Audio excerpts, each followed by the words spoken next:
Professor Suk Gersen is a familiar figure around the law school, so I'm just going to turn it over to her.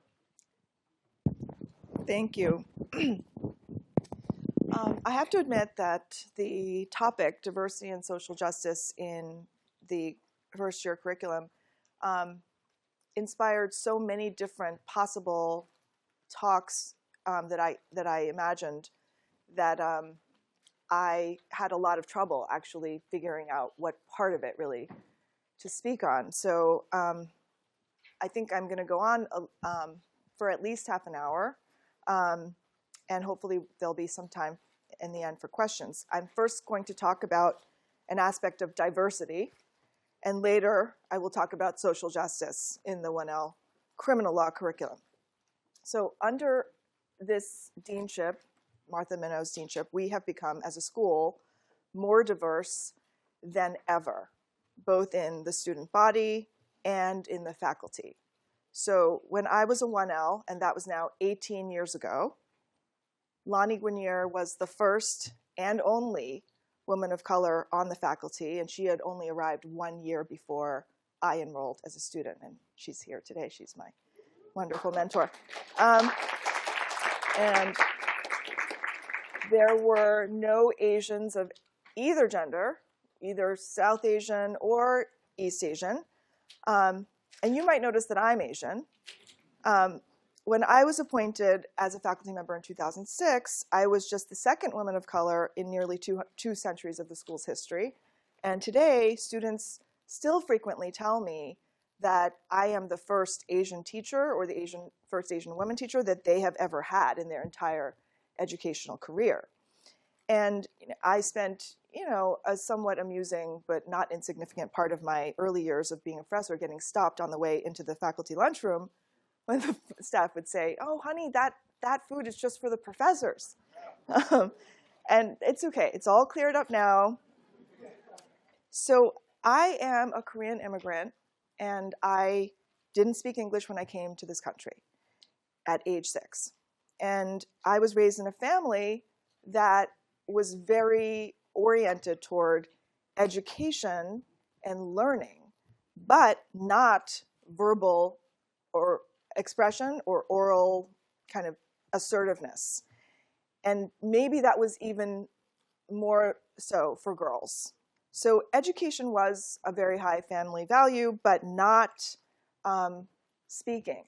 And so the idea that you were learning something, for me, in all my childhood, learning meant like being quiet while you were learning.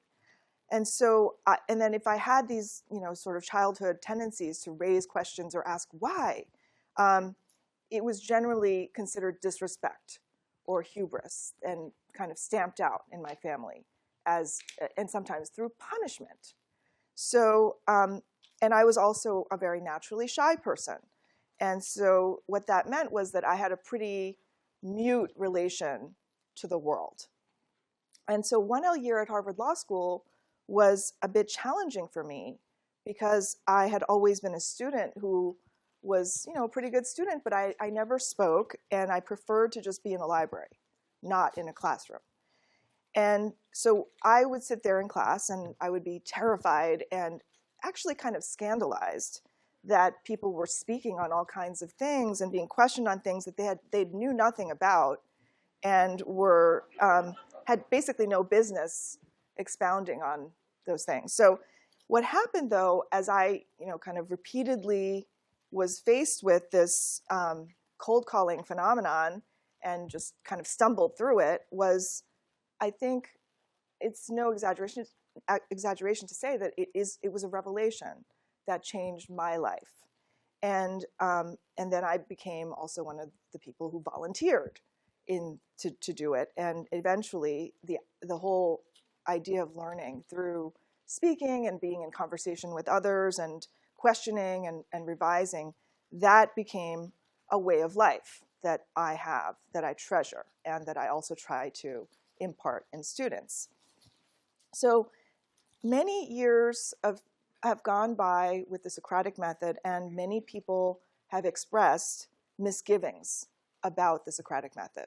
And I am using that term to refer to a combination of cold calling and asking questions of students to draw out reasons and arguments and counter arguments, and to guide discussion through the posing of a series of questions. And particularly, I'm using the term Socratic method to contrast it with other forms of teaching like lecture and discussion that relies primarily on volunteers, and or a Q&A where the students ask the questions and the professor just says, this is the answer. Right? Those are the things I'm contrasting the Socratic method with. And I know that a lot of students viscerally dislike the Socratic method.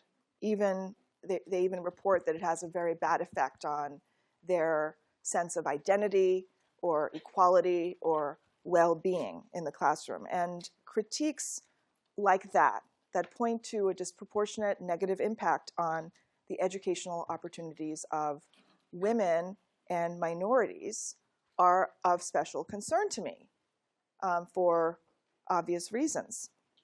So in the late 19th century, when the Socratic method was first introduced here at Harvard Law School, it was considered a radical innovation in law teaching.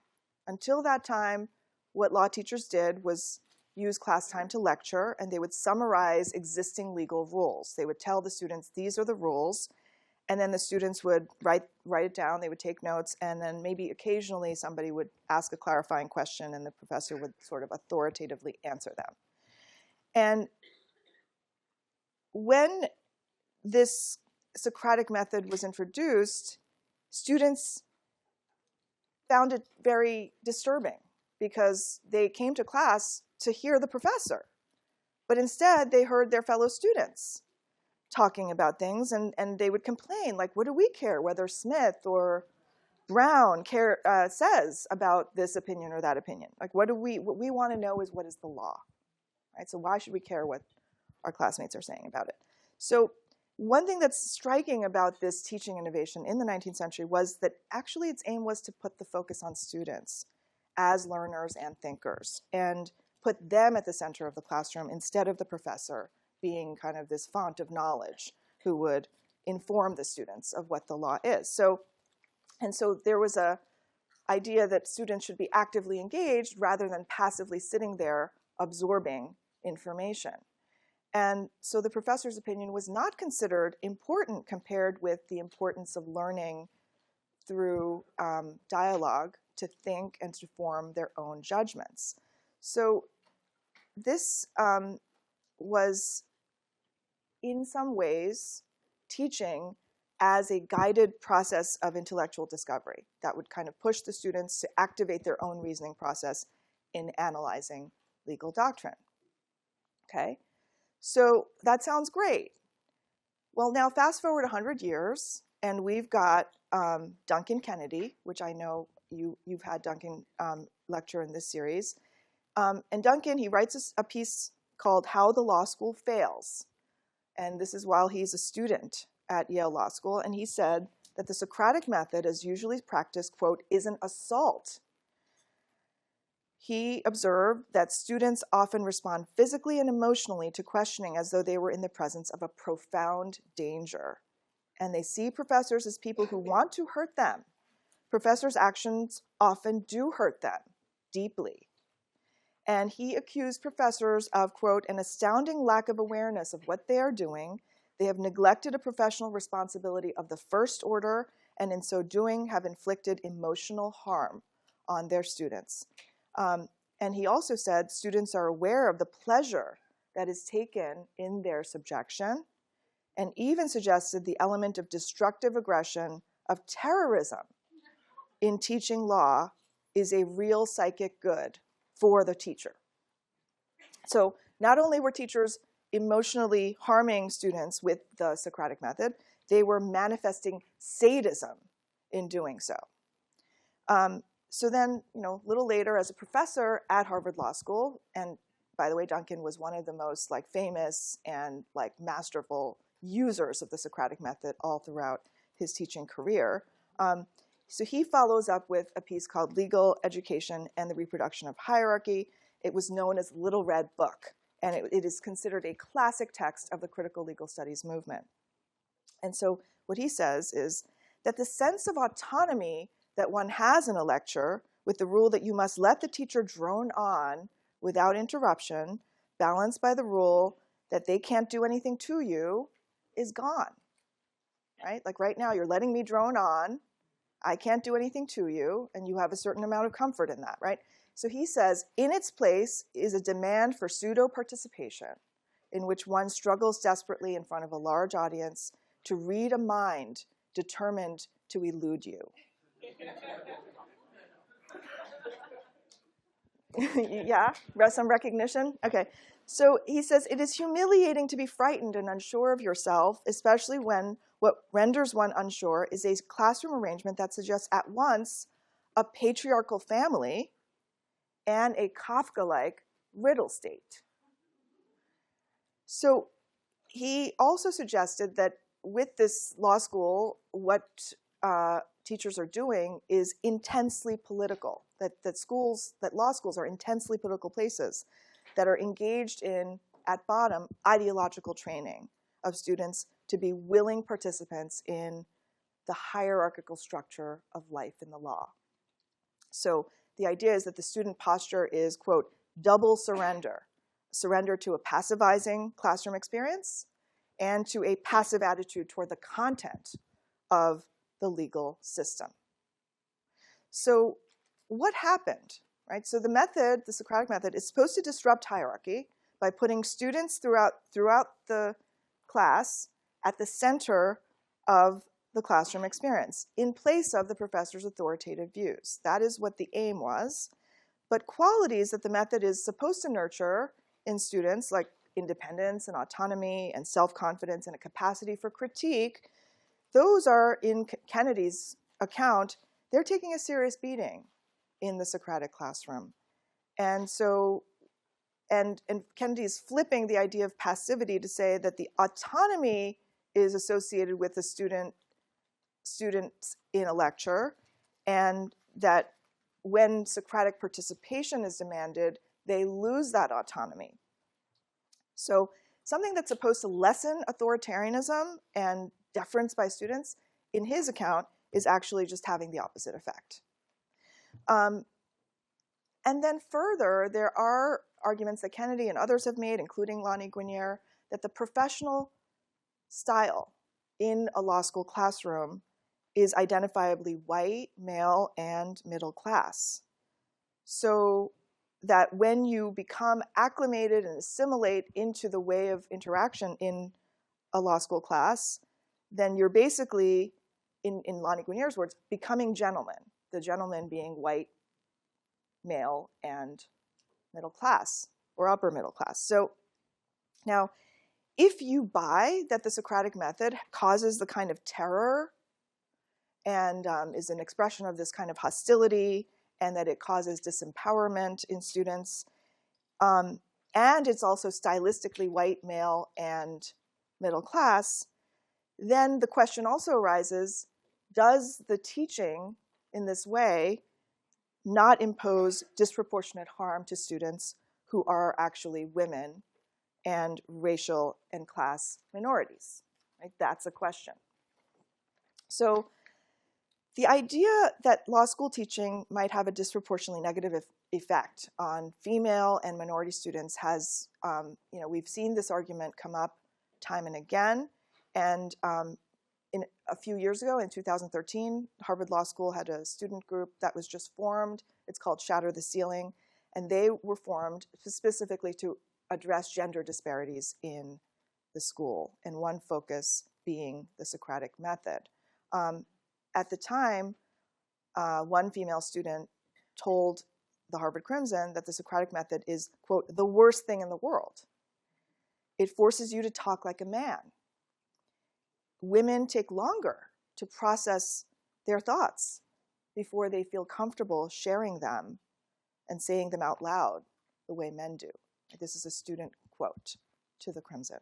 And in the last couple of years, we also have seen some student activists in Reclaim Harvard Law, and not all, but there's been a strand of Reclaim that has critiqued the Socratic method and suggested that it might be one of the mechanisms at the school for disadvantaging minorities in the classroom.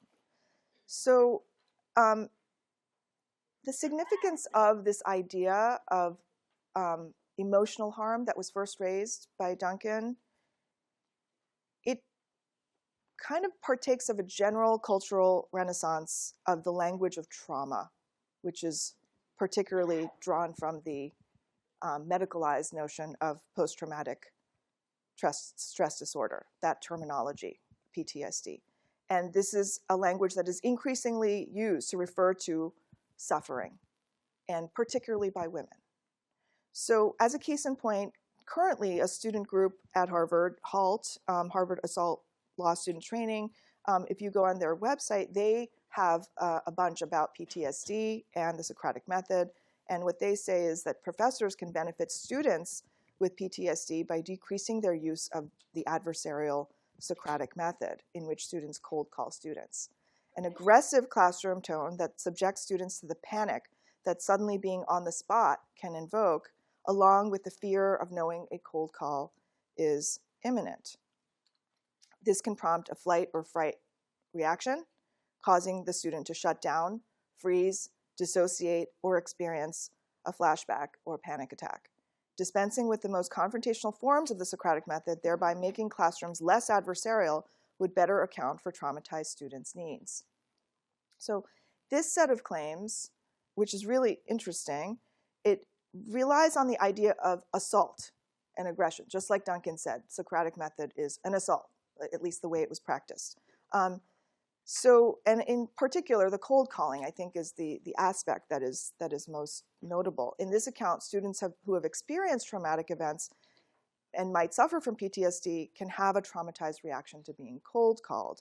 And describing the panic and fear of a cold call as prompting a student to, quote, freeze or dissociate in class now echoes common descriptions of victims in sexual assault reacting in what is known as frozen fright when they feel they're about to experience an assault. And so it's really interesting. This rhetorical move serves to compare the experience of being called on in a Socratic classroom to being assaulted.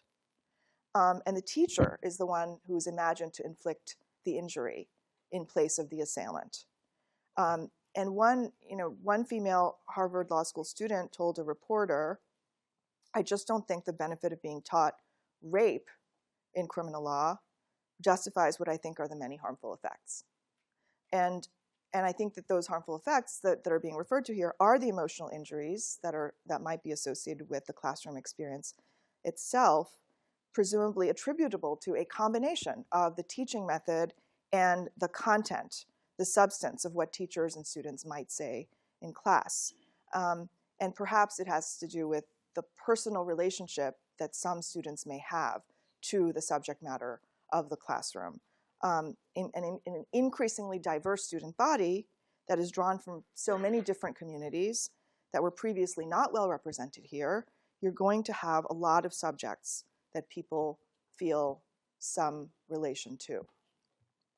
So the question I think we all are concerned with is how, through our teaching, we can best promote equality of educational opportunity and equality in the legal profession and in society.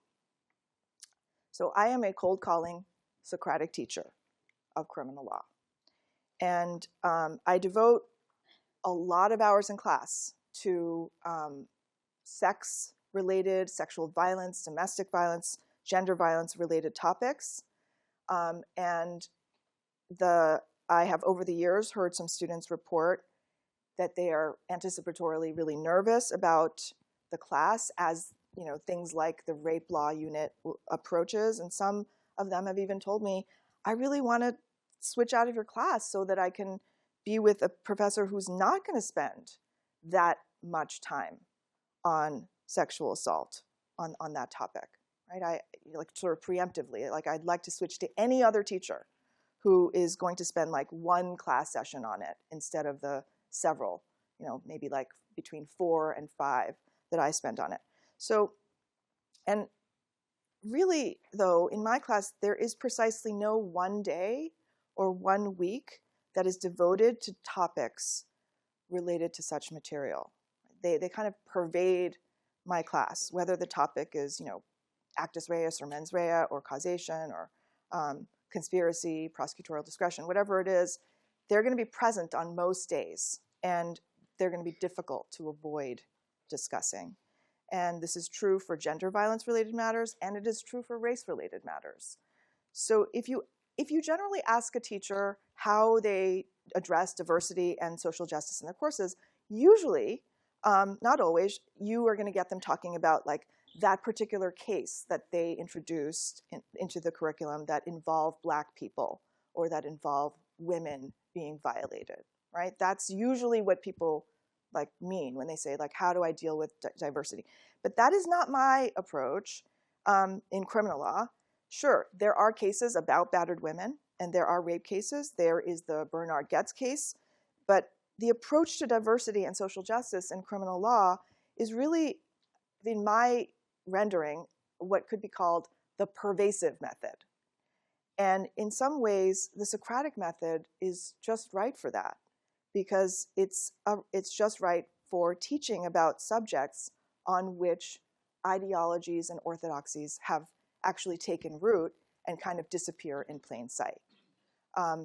So the Socratic method commonly tends to elicit reasoning and argument and views in order to highlight the possibility of disagreement or conflict or reconsideration. And one example that I teach is rape law. It sits at the crossroads of two ideologies that tend toward orthodoxies: the historical sexism and misogyny that has infused rape law for hundreds of years, and then also contemporary feminist tenets that have arisen to counter that sexism. So this is a time when the classroom is increasingly perceived as a potential site of trauma. And on today's university campus, a lot of things that fall along a continuum, like harassment, unwanted touching, sexual remarks, you hear them being rhetorically equated as if they are substitutes for rape. And similarly, it's become really common to hear people refer to a lot of things that are unpleasant or uncomfortable or unwelcome or disliked as traumatic. So what happens is, there's a theorist at Columbia named Sharon Marcus. She calls this a collapsed continuum of sexual violence, so that the trauma of rape is analogized to other types of emotional injury or even discomfort. And the more the classroom itself is perceived as a cause of emotional harm for students, the more the classroom can be likened to or experienced as a site of trauma analogous to assault itself. And that development is, of course, of most obvious relevance to teachers of what you might consider hot topics. I mean, I think that Duncan introduced the idea of hot cases, and implicitly, by contrast, to cold cases or topics. But teachers of hot topics, and I consider race and sex and violence to be among the hotter topics in the curriculum. So teachers who do those topics, they have a greater risk, they bear a greater risk that something that happens in the course of teaching will be considered by someone as traumatic or even sexual harassment.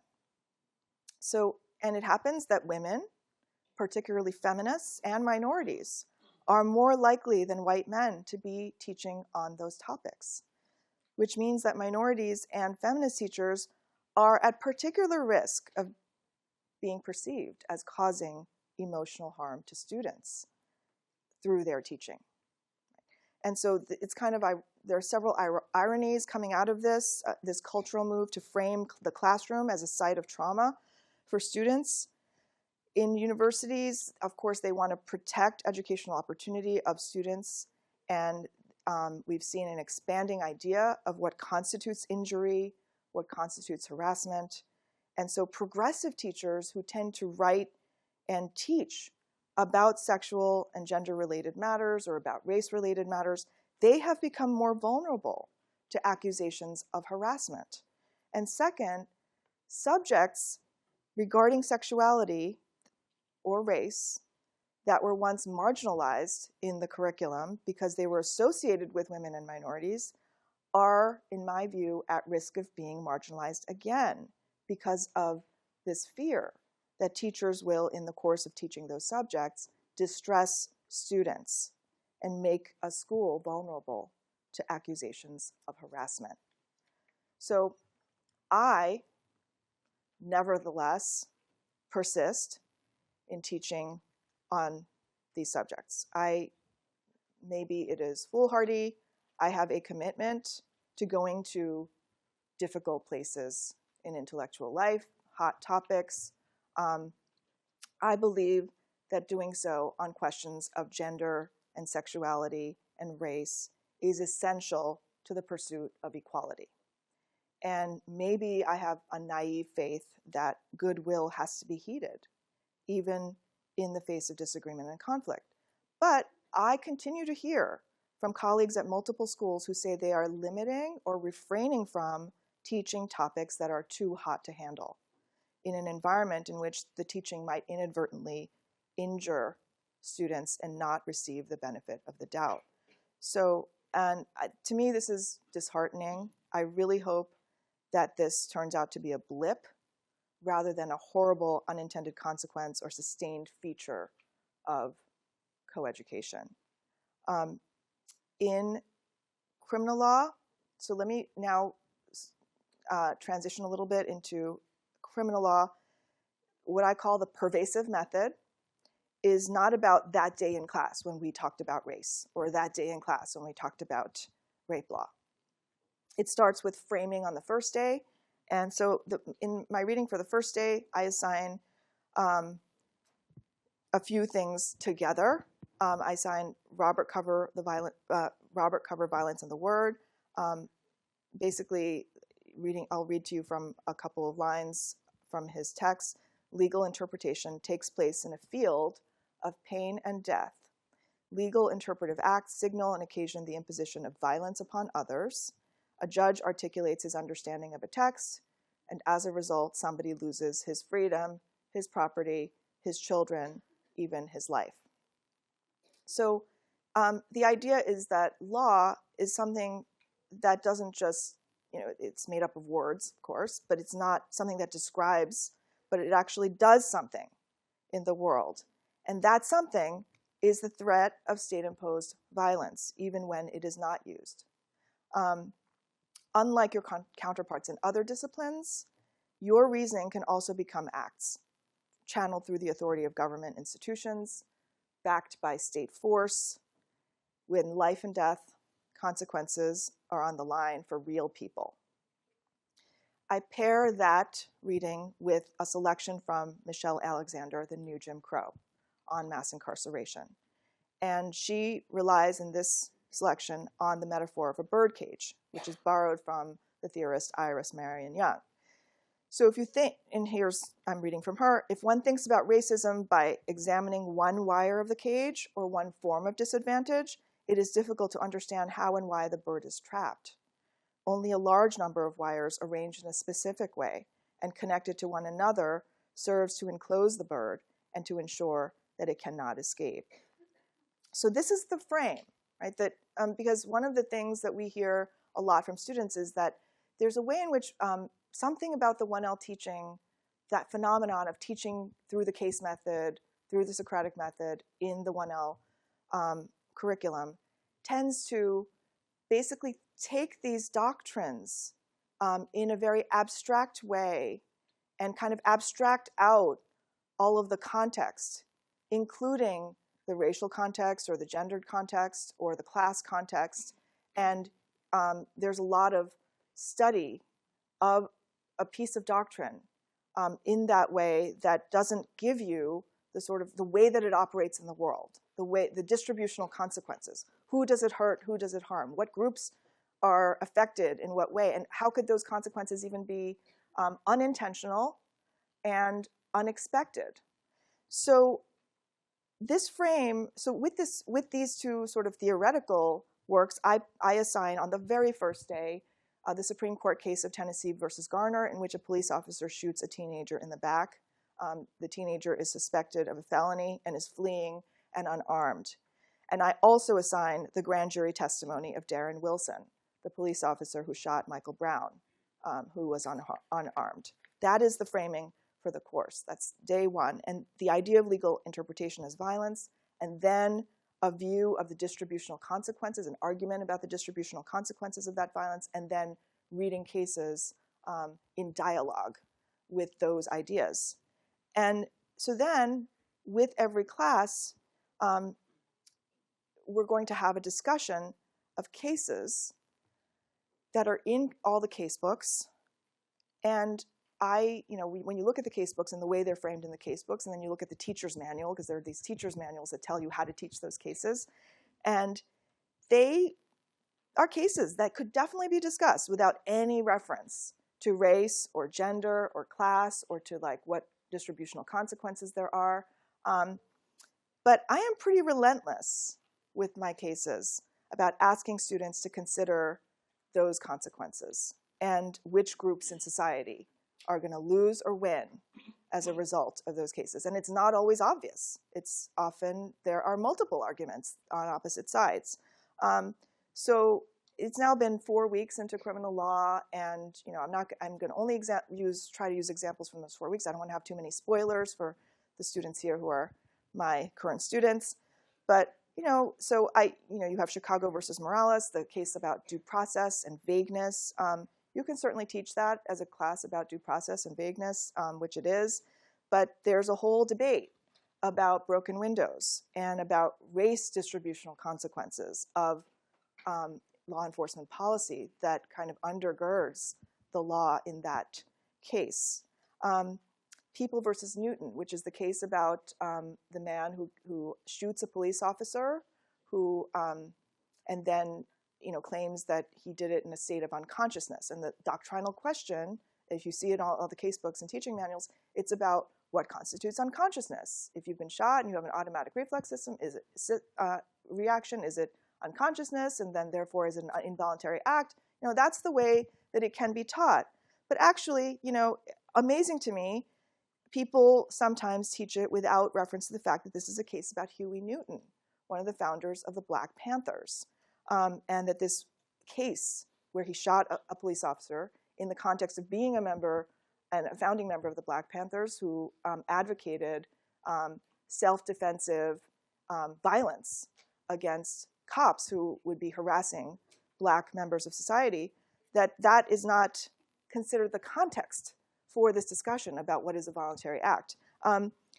In act versus omission, we have a case, People versus Beardsley, which is about a man who holes up with his mistress over the weekend.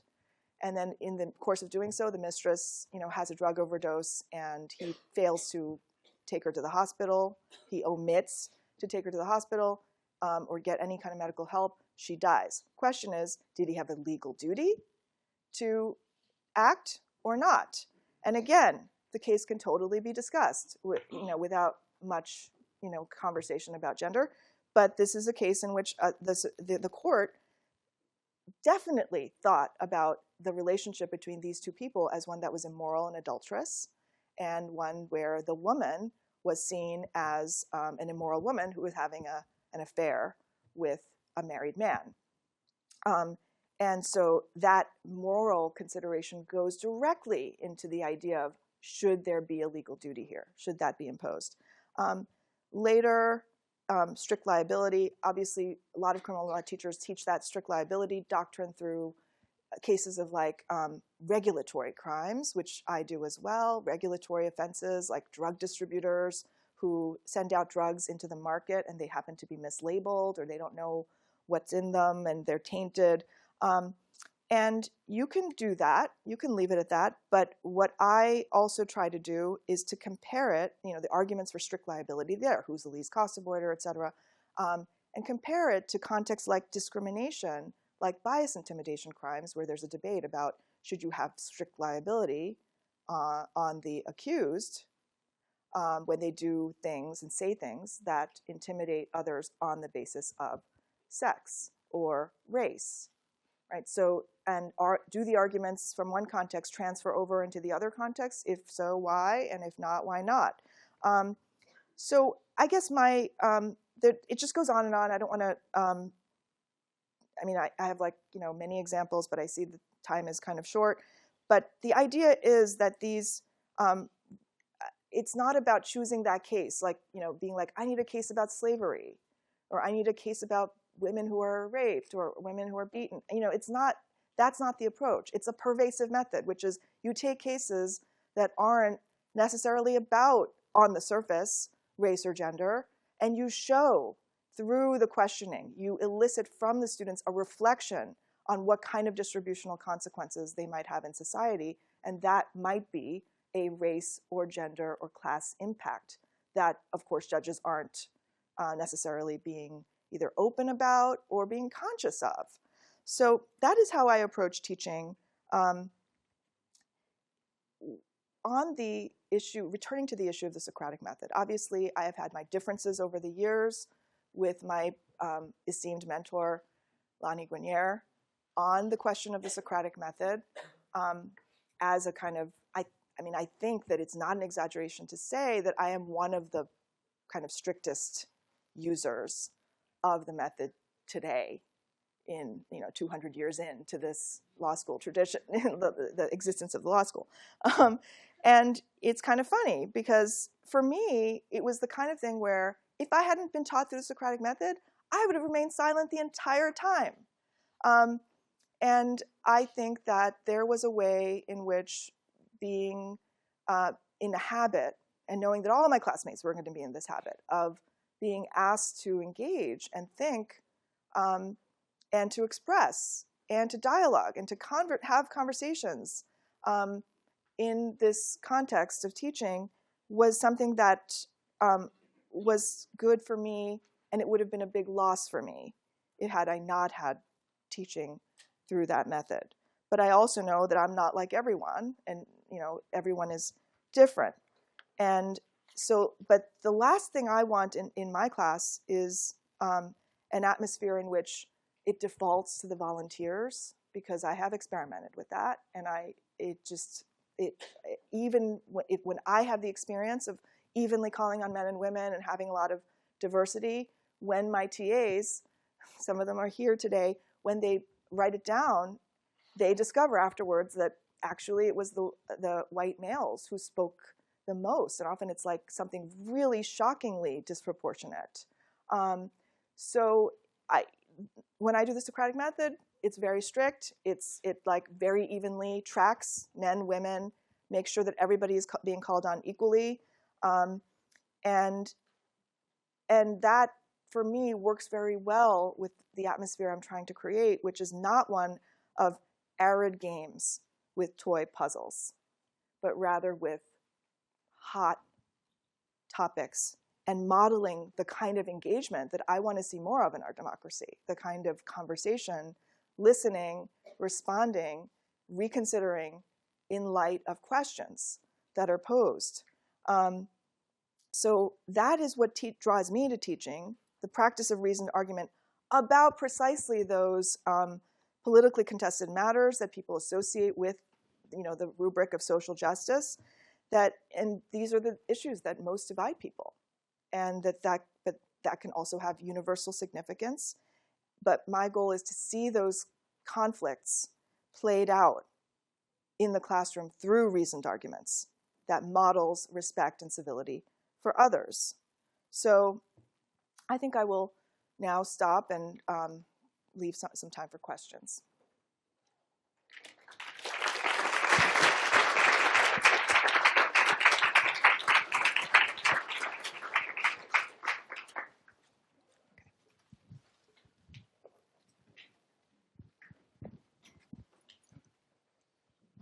Thank you for talking. I'm a 3L, and I've never had the pleasure of taking a class with you, but it seems like every time registration would come up for courses, I would have at least one conversation with a friend who would say, I would mention a certain class I want to take. They would say, no, don't take them. They're a hard cold caller. Or no, wait a year until someone else is teaching the class and then take it because the cold calls are really bad. I mean, like even on HLS Dope, it says cold calls, hard, none, whatever. It's factored in. So you have the Socratic method almost working as a gatekeeper of sorts. Wow. So So I've been like diminishing my student enrollment by using I don't know about you, but although I've heard you like the Socratic method. But what do you say to those people who have not explored a certain subject, taken a certain professor, all because they either view the Socratic method either as an annoyance or just they dread it, they fear it, as that, I guess again, as that gatekeeper. Yeah. So don't get me wrong, it's something I understand personally and deeply because I experienced it myself. Like just that fear, sitting there terrorized in class and feeling like, I hate this, I don't want this to happen, why can't the professor just lecture? And so I do understand it. I'm very sympathetic. But I'm also, out of my sympathy, I wish those students could experience the Socratic method differently. I wish that they would have a teacher who would open it up for them in a way that makes it more appealing. And at the end of the day, though, like maybe you could have an appealing instantiation of the Socratic method, but you might still hate it. That's also possible. But the main thing is I would hope that those students also have alternative means of learning the kinds of skills, because the Socratic method isn't like uniquely equipped to teach those skills. There are lots of ways, alternative ways to learn those skills. And to me, those skills are that practice of engagement, of rigorous analysis through dialogue with others. And you can do that in small group work, which I know that Lonnie Guinier for years used that with a lot of success, but it's hard to scale that kind of work sometimes in a large class. And I also think that there's a unique kind of special moment of the engagement with the professor, not just dialogue with your fellow students. There's a special thing that can happen with professor and student that I think is a really beneficial thing. But mainly, it's just the skills of being, like on the spot to speak. That is one of the things that you're going to do in the legal profession, and mainly in all professions that that don't involve just staying at home, maybe like being a writer or something. But there's interaction with others and making arguments and listening and responding. That kind of thing is just is really important to learn. And so I would hope that those being mindful of what kind of classes teaching method they want to experience would also keep in mind that that is something that they shouldn't avoid, because it will only equip them for further success and fulfillment later on in life. It's not just about like getting that job.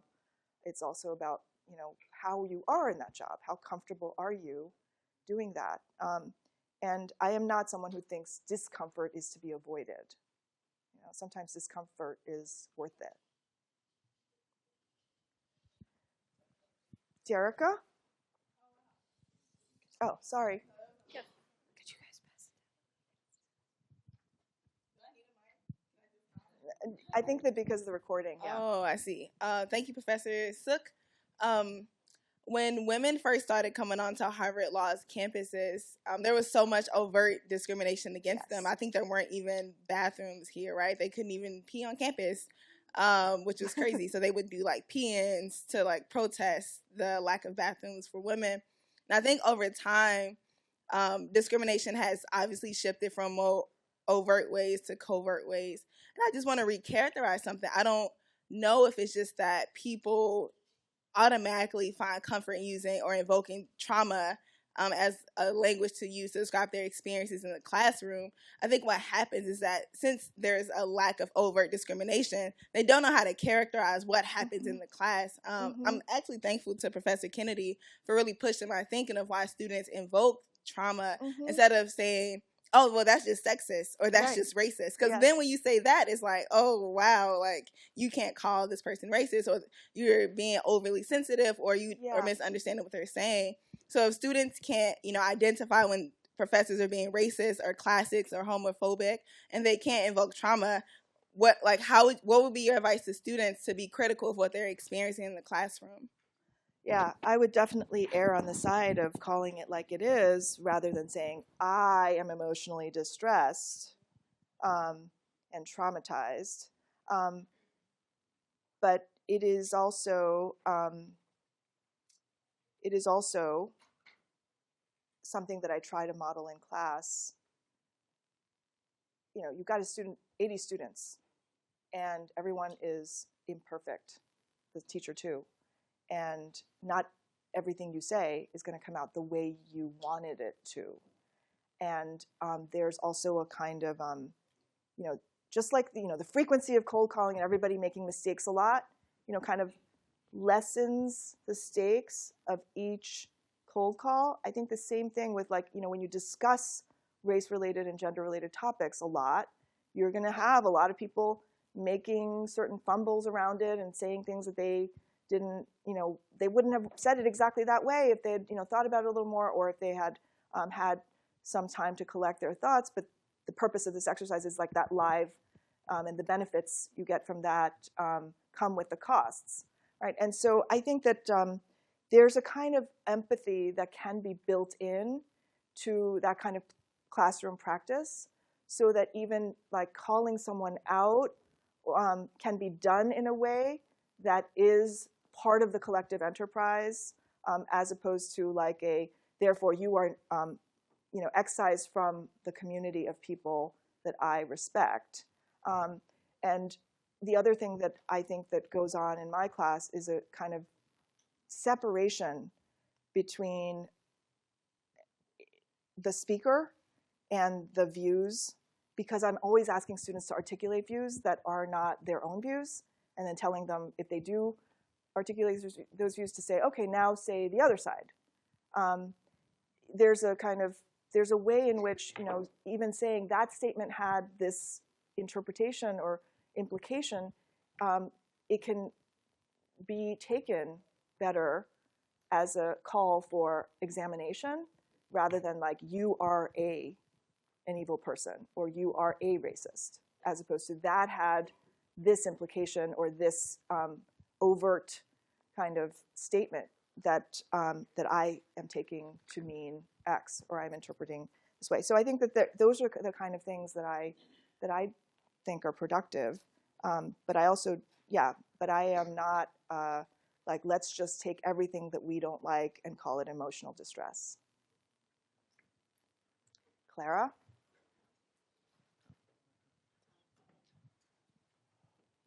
So I'm wondering how much of this has the anxiety around cold calling and legal learning specifically at this law school has to do with the historical makeup of the school as opposed to what it looks like right now. Because I think that I think last year was the first time women made up more than 50% of the class, and this year it's back to just 50-50. But that ignores the much longer history of it being entirely male and entirely white.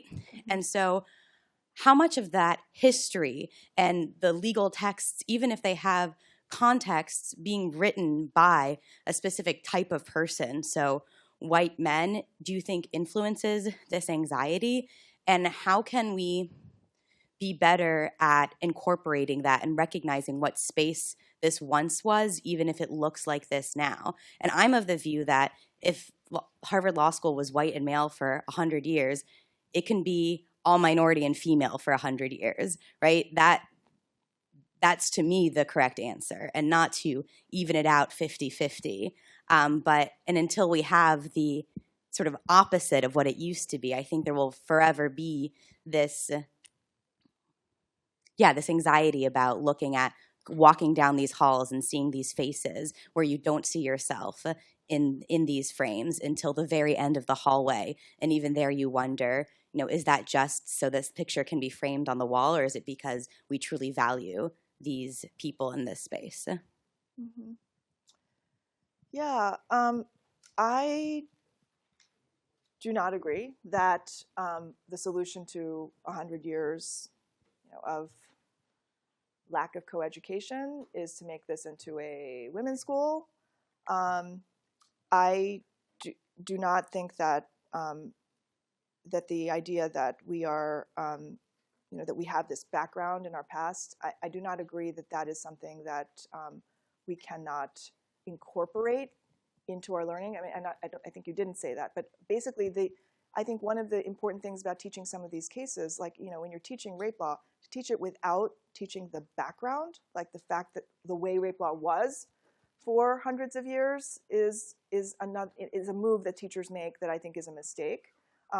Same thing with approaching legal education, to not take into account the fact that this was once an all-male space. I think the teacher needs to be mindful of that and to really consider what that means. I do not, and then people might have different directions that they take that in. I don't take it in the direction of, so therefore, let's try to, let's not do some of the great things that were invented at a time when it was all white men. Like, you got to take the things that are good about it and allow, people who weren't allowed to be there to now benefit from them. And that's how I approach the teaching with the Socratic method. But yeah, I think that there's a lot in the background of female students, even just the awareness of that it used to be that women students were not even allowed to speak in class when they were admitted in 1950, that there was teachers just were not going to call on female students, whether cold call or volunteer, and that they were only allowed to speak in some classes on designated days when they were on purpose questioned about embarrassing topics like the sale of underwear or something like that. And I think that it's something that hangs in the atmosphere, just like the exclusion of blacks and the slavery history of our school. All of that has to be kind of in the class and present in the class through our teaching rather than ignored. Sorry, we have to vacate the room because there's classes coming in. Thank you very much. Thank you.